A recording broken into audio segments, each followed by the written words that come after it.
yoldan qaydana haqda yar olur. Yar istəsən el içindən yar olur.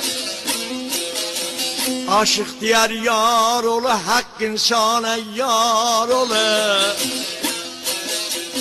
Çağırcınan şahlar şahın, o da sana yar olur. Aşık güzel sırrın elde car olur.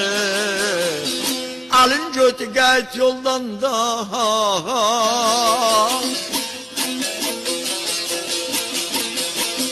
Aşık güzel sırrın elde car olur. Alın götü gayet yoldan da her ayda.